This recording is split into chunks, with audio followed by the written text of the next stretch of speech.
prayers go out to the Cheney family. Of course, we've had the loss now of former Vice President Dick Cheney. Scripture is very clear. We give honor where honor is due, and someone who gave their life, loved their country, loved serving their country in so many capacities.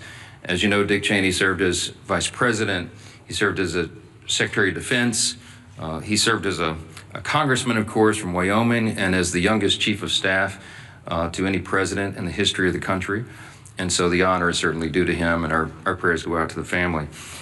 This is now day 35 of the Democrat shutdown, and I'll be honest with you, I don't think any of us expected that it would drag on this long. We didn't believe, we couldn't have imagined. It's now tied for the longest shutdown in U.S. history, and we didn't think we'd have to come in here every single day, day after day after day, and repeat the obvious facts to the American people, and to put on display every day what is happening here. Again, it's a split screen. We've talked about this split screen in the country right now. The American people are wise. Ronald Reagan used to remind us you can trust the American people, and we do. And they can see the facts here. They see that the President Trump and the Republican Party are delivering real positive results for the American people, delivering on our promises. We passed the Working Families Tax Cut, which is the largest middle-class tax cut in American history. We signed into law as part of that. No tax on tips, no tax on overtime. Big savings for those on Social Security. We strengthened Medicaid with popular, common sense reforms that strengthens the program. We've improved healthcare access in rural communities, and we have reduced premiums. There's a lot more work to be done there. It's the Republicans who are delivering those reforms. We restored American energy dominance. We got the border crisis solved. We are reducing and handling the crime crisis in city by city around America. And we have restored peace through strength. That is on one side of the screen. Over the past 34 days of this shutdown, the Republicans have been the only ones working in good faith to end the shutdown and get everyone paid and get the services flowing again. And we have voted that way 14 times. That's on one side of the screen. On the other is the Democrats. And it's such a stark contrast. Because in the last 10 months, the only thing that party has accomplished for the country is to shut down the federal government and cause this pain. The past 5 weeks have been painfully clear that Democrats are not interested in doing their most basic job. And we explained here yesterday, all of this is motivated by one thing and one thing alone. The Schumer shutdown was never about health care or any other policy that they claim now. They can't even decide amongst themselves what it was about. Some have said it's the Seinfeld shutdown because it's about nothing. But I'll tell you what it is ultimately about, truly. And this is something that can be demonstrated and everyone here knows it's true. As I summarized yesterday, the Schumer shutdown was never about health care or any other policy. It is about fear. It's about fear. Right now, the Democrats fear political retribution from the far left activists in their party more than they fear the consequences of keeping the government closed for weeks on end. They fear political retribution from far left activists more than families going hungry and workers missing paychecks. That is a fact that they are demonstrating day after day and vote after vote. It's gotten so bad for them that even their traditional allies are losing patience now. The head of the Teamsters Union had a blunt message to Democrats a couple of days ago, quote, "American workers are not bargaining chips. Senators need to stop screwing around and pass the House-passed clean short-term funding bill," unquote. And it's not just the Teamsters, as you know. AFGE, the largest union of federal workers, had the same plea. And so did the National Association of Air Traffic Controllers, the Coalition of Airline Pilots Association, the NetJets Association of Shared Aircraft Pilots, the Allied Pilots Association, Southwest Airline Pilots Association, the New York Steamfitters Union. It goes on and on and on. These organizations have traditionally backed the Democrats for decades. That has been true. They represent tens of thousands of working Americans, all these associations together. And now they're calling on the Democrats to drop their partisan demands and reopen the government. Stop inflicting this pain on the American people because you are afraid of your far left base. And how did the Democrats respond to all this?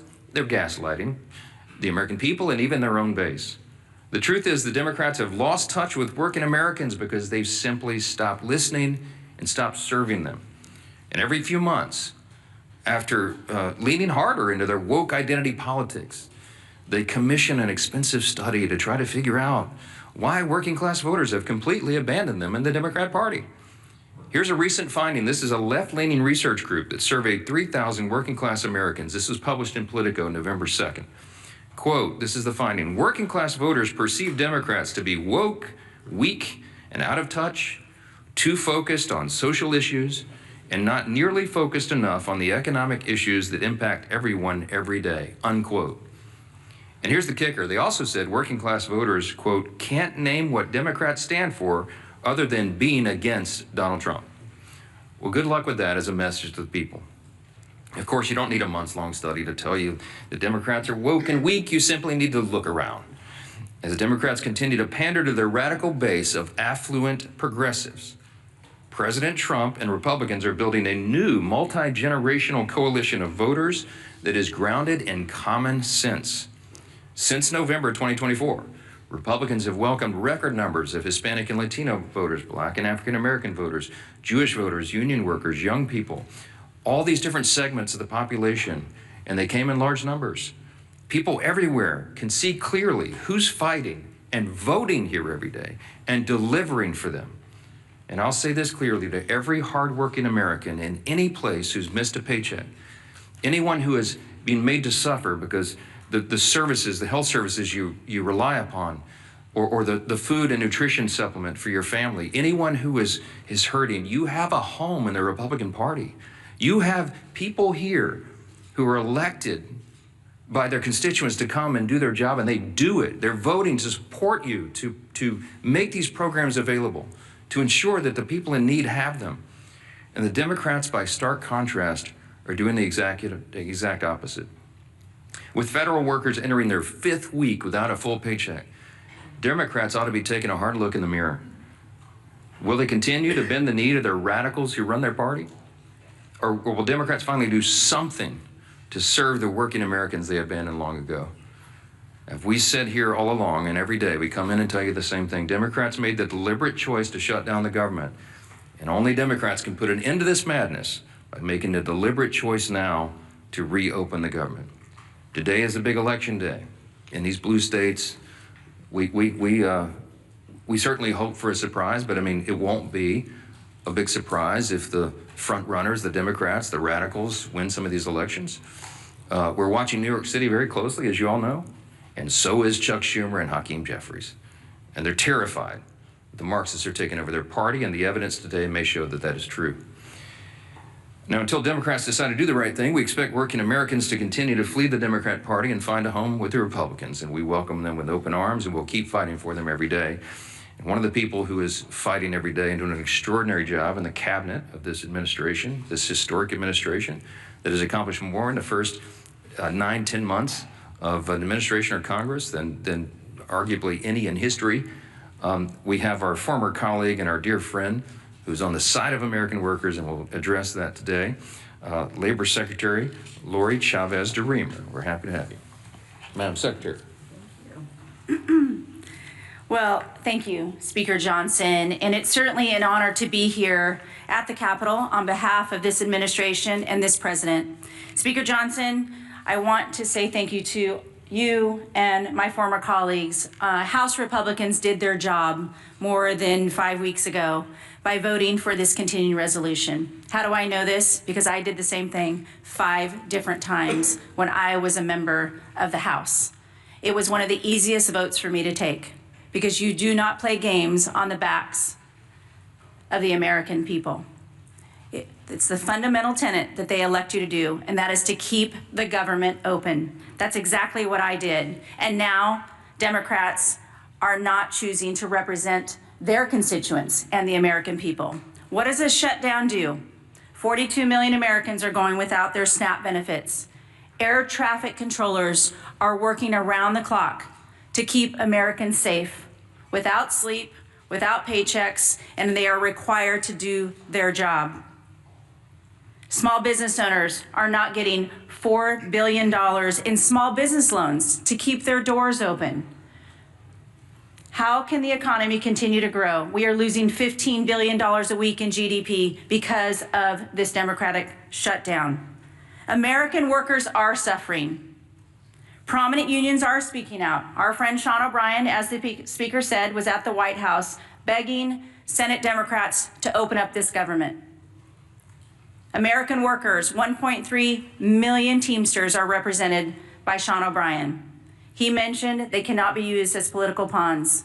But you know who's being used as political pawns? The Teamsters by these Democrats. Because they will go to the Teamsters and they will ask them for something, and now they're not going to answer that call. They are begging them to open up this government to grow this economy.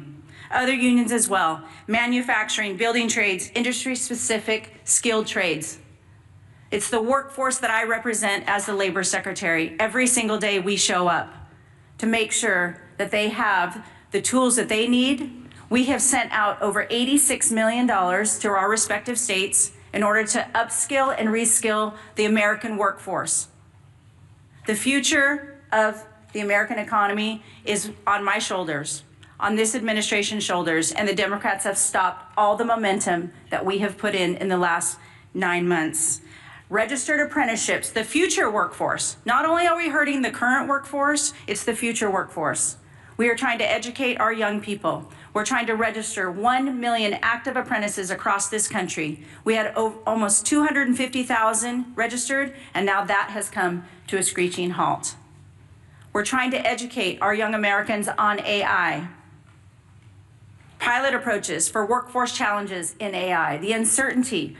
American workers deserve to know that they are going to have a job in this country, and the Democrats have chosen to play those political games. But many of our efforts have been stopped. 13 times they had an opportunity to say yes, just like I did, just like my colleagues have done.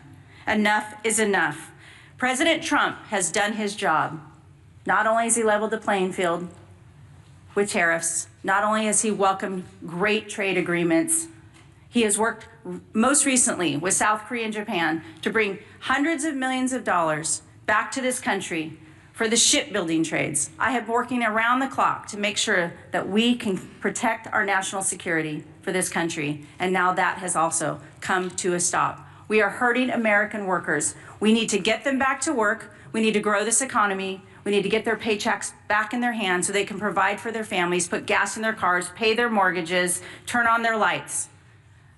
I'm talking to all of you American workers out there. We're here for you. We're going to continue to fight through this shutdown, and I am begging these Democrats to show up, do their job, and open up this government. 35 days is far too long for the American people.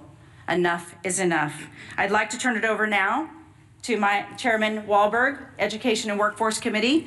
And again, on behalf of the President, it is an honor to serve him. It is an honor to serve the American people, an honor to get up every single day and do this job for the American men and women of this country who are building back the United States. Thank you. Well said, Madam Secretary. And I've worn out my voice, Mr. Speaker, over the course of the last 5 weeks all across my district, from Lake Erie to Lake Michigan, from Detroit to Grand Rapids, from South Bend to Toledo, Ohio. Getting the message out, the Republicans did what we needed to do to keep this country moving forward. We were willing to negotiate on everything and anything, but do it in a way that doesn't have a punitive impact upon the citizens we are so privileged to serve. And Madam Secretary, we're looking forward to Workforce Pell being initiated and getting more people trained for the workforce for the jobs that we need. And this stutter that's gone on now for 35 days doesn't help us get it up and running well as a result of the One Big Beautiful Bill and what we've done there and many other things for education and the workforce. It's now been over a month since Democrats shut down the government, and the American people are feeling the impacts. Workers and families don't know when they'll receive their next paycheck. Service members and men and women who keep us safe may not be able to feed their families. Air traffic controllers are working double shifts along with TSA that I greeted last night and thanked for working without a paycheck in sight. These are proud Americans who are working hard to keep our communities running, and the Democrats are making sure they won't get paid. The Democrats are making sure they won't get paid. Did I make that clear? We've tried to do that all across the media networks in Michigan, and I think it's working. Similarly, businesses across the country are facing mounting uncertainty. Groups like the Job Creators Network and National Restaurant Association are raising the alarm about millions of workers and businesses at risk of closing because of the shutdown. And according to the American Hotel and Lodging Association, the economy loses $31 million per day from lost hotel revenues. Virtually every sector of our economy is hurting because of this foolhardy Democrat shutdown. And since the start of the shutdown, more than 4,800 small businesses have been unable to access the Small Business Administration loans. I've sat with some of those businesses. I've heard their concerns. I've heard their desires to expand their business, but they can't get the applications filled out, further restricting businesses' ability to grow, potentially forcing others to close permanently. What's more, this shutdown has disrupted the data that drives the economy. Jobs, prices, paychecks, the data that guides it all has stopped flowing, and that is hurting workers, families, and job creators. In my home state of Michigan, we're losing more than $360 million in economic activity every week, week upon week. That means every week workers, job creators, and communities lose out on chances to thrive as families struggle to put food on the table. But Democrats don't seem to mind. We've all heard House Democrat Whip Catherine Clark's interview describing the suffering of families as leverage to remote health care to illegal aliens. And then there's the Senate Democrat leader, Chuck Schumer, and his comment that every day gets better for us. How cruel, how unfeeling, how uncaring. Clearly, the Democrats are so wrapped up in DC politics, they've forgotten what really matters, helping the Americans thrive. Now, labor unions, as the speaker pointed out, who overwhelmingly supported Democrat politicians and left-wing causes, are calling for Democrats to vote for the House Republican passed clean continuing resolution. We passed it. We funded government. We didn't shut it down. The American Federation of Government Employees, Steamfitters Local 638, Teamsters, and pilots unions are calling for the government to reopen because livelihoods are being crushed. Our nation's children are being impacted too, and I'm concerned about that. Some Head Start programs, some of those small little seats that I've sat in, hearing about what good work is done for these families and kids. Head Start programs, because of the Democrat unfunding of them, will not receive federal grants despite being the only option for many low-income families. That will lead to disruptions that will force families to go without child care as programs face dwindling funds or go without funding entirety. We funded it in the House. The Senate Democrats need to do the same. If the COVID-19 pandemic taught us anything, it's how bad any disruption to a child's life can be. Long-term school closures exacerbated learning loss and caused skyrocketing truancy. How long do the Democrats need to keep our government shut down before they see the real harm they're doing to Americans' children? The Democrat government shutdown has gone on far too long. And the longer it lasts, the worse things get for the American people.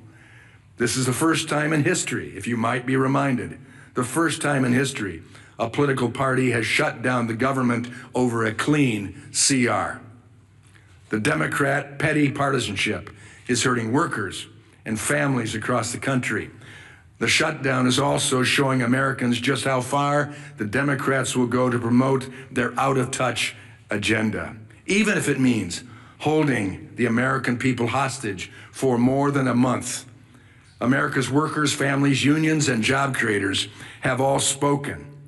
Chuck Schumer, pass the clean CR and reopen the government immediately. I hope the Democrats are listening, at least 5 of them. Republicans have listened and voted to fully fund the government, coming on 15 times as of today. It's time for 5 more Democrats, including my 2 members from Michigan, to vote the same way. For the children, as Nancy Pelosi has famously said. Do it for the children. Do it for Americans. I now am pleased to turn over the podium to a great leader, Leader Scalise. Thank you, Chairman Walberg and Secretary Chavez-DeRemer. It's great to have you back here in the House. I'll start by joining in with what the Speaker said and extending my condolences to the family of Dick Cheney. Of course, served 8 years as President George Walker Bush's vice president, served in so many other important roles in government, started as a member of this House of Representatives, and lived an incredible life. And we mourn his passing and extend our prayers to the Cheney family. As we look at potentially another vote today in the Senate to try to have a breakthrough to open up the government, let's remember when the Senate votes today, they're not voting on some big, massive omnibus bill, a bill that resolves all of our differences. You know, if you're one of these Democrats, and it only takes 5 to get this government back open, and you're struggling with this decision, do you offend your far left radical base? It's about to elect the new leader of their Democrat Party in Mondami in New York. Or do you stand up for the tens of millions of people around the country who are actually suffering? And if you vote yes today, are you giving anything up? What's in that bill? A clean continuing resolution that violates any of your principles? There's nothing. Again, that bill does not solve our differences. That bill just keeps the lights on. That bill just allows federal workers to get paid for the work that they're doing. Those that have to show up and work and keep our airports open. The air traffic controllers who are working under high, incredible stress in a normal time so that planes can land and take off safely with 150 plus people on each one of those planes without worrying about the stress that as soon as they get off the job, they've got to go do a second shift as an Uber driver because they can't put food on the table because Democrats shut down the government. Hopefully they weigh that when they cast their vote today. And we see every day, of course, unfortunately, more and more consequences to the suffering Democrats are causing. We know on the SNAP program, 42 million people. And yes, the courts are trying to work with the White House to find ways to move some other money around. But as we know, even if they're able to move money around, it doesn't make that program whole. The only way to make the SNAP program whole is by Democrats opening up the government. It's real straightforward. You vote yes or no. You vote yes because you want to put food on the table for 42 million low-income families. But if you vote no, maybe because you're afraid of some radicals in Portland or San Francisco or New York City, when you vote no, you are taking food off the table for 42 million low-income people, the least among us who need that help. 6.7 million going without the Women, Infant, and Children program funding. WIC program is really, really important, again, to very low-income people who need that help. Democrats have no problem shutting off that funding, causing that suffering, and to use their term, because they think they're getting some kind of leverage. We still don't know what the leverage is for. They're trying to leverage the American people, and they can't even articulate what it is they want. Yeah, $1.5 trillion wish list of crazy items like free health care for illegals, Gutting a rural health care fund? Is that really the leverage they want to use the American people for? And deny the WIC funding? 2 million people in the military, 2 million service members going without pay. What do they say to them? Oh, gee whiz, they were so afraid of Mandami in New York that they couldn't vote to pay our men and women in uniform who are keeping our country safe, risking their lives, while their families are wondering if they're going to be able to put food on the table. What a profile in courage. It's gutless. 700,000 federal employees without pay, 670,000 federal workers furloughed, 5.9 million households at risk of losing their home heating services under the HEAT program. You know, we had Secretary Chavez DeRemer talk about opportunities for young people that just want to learn through apprentice programs to get their start in life so that they can go and get a skill, a trade, maybe start their own small business. That's not going to happen while the government's shut down. And if those Democrats vote no again today, ask them to articulate why. What's their answer to those young people? Some 19, 18-year-old kid who just wants to go learn electrical skills, but won't be able to because, why? Because Democrats want to use him as leverage in some game that they can't even explain. And then, of course, we all know all the different groups that have come out over and over. They've not said, let's pass some big sweeping omnibus bill. They've just said, pass the clean CR that the House passed over a month ago. The National Air Traffic Controllers Association, American Federation of Government Employees, Teamsters, Coalition of Airline Pilots Association, Airline Pilots Association, NetJets Association of Shared Aircraft Pilots, Southwest Airline Pilots.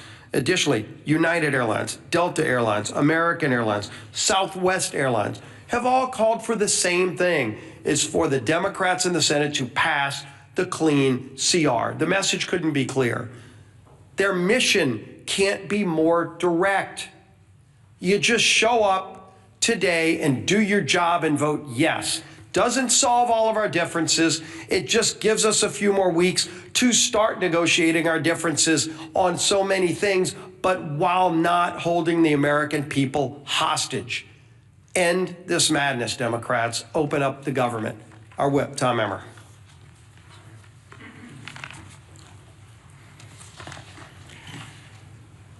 The Democrat government shutdown, spanning 35 days and still counting, is now tied for the longest government shutdown in U.S. history.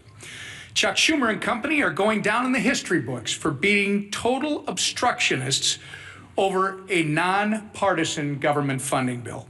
Meanwhile, it's hardworking Americans who are being forced to pay the price. Federal workers are turning to local food banks to feed their families. Head Start programs are beginning to close, as Chairman Wahlberg mentioned. Thousands of flights are getting delayed due to staffing shortages. Small businesses that contract with the federal government have already lost an estimated $12 billion. Even unions, as you've heard, which traditionally have favored our colleagues on the other side of the aisle, are begging for them to end their needless shutdown charade. The good news is, I think we've reached the real inflection point. Today is election day in several states, and we're hopeful that after today, the Democrats won't be as concerned about holding the line in order to appease the Kami Mamdani and Omar Fata wing of their party. And maybe, just maybe, at least 5 Senate Democrats will finally come to their senses and join us by passing our clean CR to reopen the government. The ball is in their court. Republicans have done our job. The question is, are Democrats willing to put politics aside long enough to do theirs? I hope the answer is yes, sooner rather than later. The American people deserve better. Chairwoman McLean. Thank you. And thank you, Chairman Wahlberg and Secretary Chavez DeRemer. It's good to see you again. Thank you for your words of wisdom. But again, here we are today, and I want to be very clear about the consequences of the Democrats' actions. 42 million Americans will lose their SNAP benefits because they voted to shut the government down. Air traffic controllers, TSA agents, and federal law enforcement officers are working without pay because they voted to shut the government down. Democrats have weakened our military, threatened families, and held hard-working Americans hostage. Why? All because they voted to shut the government down. And why did they inflict this pain? Because Democrats wanted leverage. Leverage to appease their radical base with more wasteful spending. And don't take my word for it, they've admitted this countless times. They're not even ashamed of this. And today we'll prove it again when the largest federal workers union called on Democrats to end the shutdown. What Democrats do? They still voted no. When air traffic controllers unions asked them to support the clean CR to make sure that the government stayed open, Democrats voted no. And when nearly 500 small businesses and travel organizations warned the shutdown is crushing them, what Democrats do? They voted no. But the socialist wing of their party wants government-run health care, taxpayer-funded benefits for more illegals, and another $1.5 trillion in wasteful spending. That's what your Democrats want. Enough is enough. We aren't going to let your socialist base call the shots. To every Democrat watching, hear me when I say this. It is time to stop holding the American people hostage. Just because you are being held hostage by your socialist base. End the shutdown, end the pain and suffering for the American people of which you represent, and end it now, please. All right, thanks again, Mr. Chairman.